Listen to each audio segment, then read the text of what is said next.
तो ये संदेश देने के लिए आए थे, बताने के लिए कि 20 तारीख को जंतर मंतर जिंदा दिखाई देगा।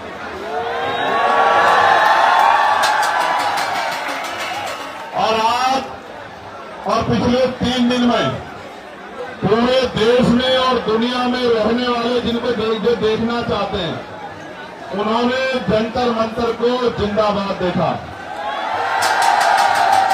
जैसे आप नहीं सोए हैं, आपने नहीं अन्न खाया है, उसी तरह इस जंतर मंतर ने भी पिछले कई दिनों से नींद नहीं ली।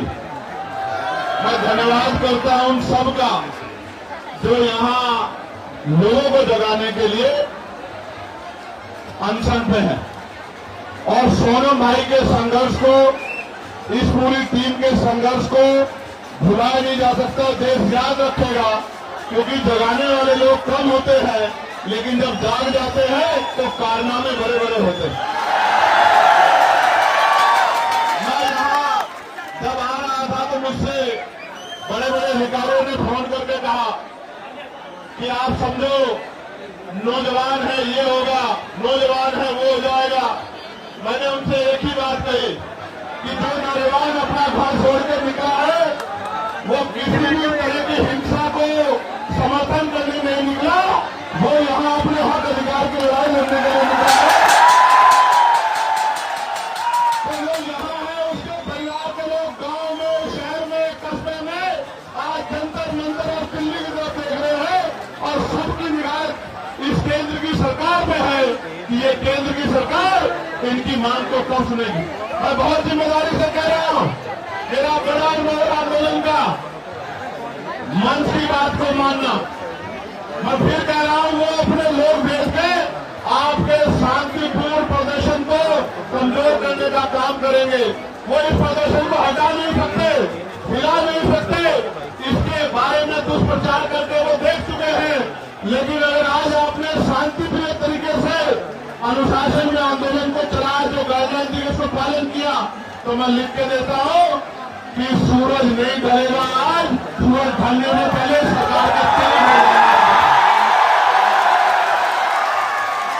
सरकार तानाशाही कर रही है, पुलिस अपनी ड्यूटी कर रही है, तो हम भी अपनी मिट्टी का कर अदा कर रहे हैं। भारतीय होने के नाते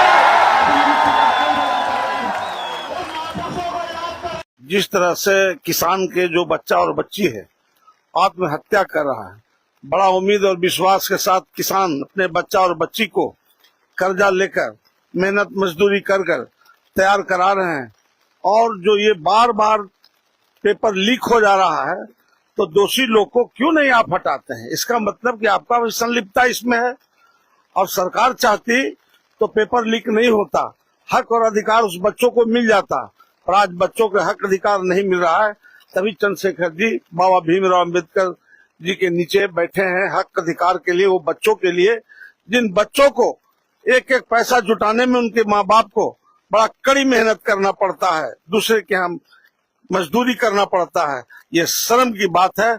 और शर्म तो इनको है नहीं, इसलिए जिस तरह से कल पीट रहा था, हम लोग मुखदर्शन बन के देखे हैं। निकलते समय में न पुलिस हम लोग को उधर जाने दे रहा है, न उन बच्चों के इधर आने दे रहा है। बच्चे शांति से अपना प्रदर्शन कर रहे थे, मांग कर रहे थे, पर बर्बरता से बच्चों के साथ पेश आया। बहुत दुख की बात है, ये शर्म की बात है। इसलिए अब यह देश में आंदोलन चलेगा शांतिपूर्ण, और नहीं तो हक अधिकार दे दीजिए। आंदोलन खत्म कराना है तो हक अधिकार खत्म दे दीजिए। आपको धन्यवाद, और बच्चों बधाई देगा, और बहुत बहुत धन्यवाद, बधाई।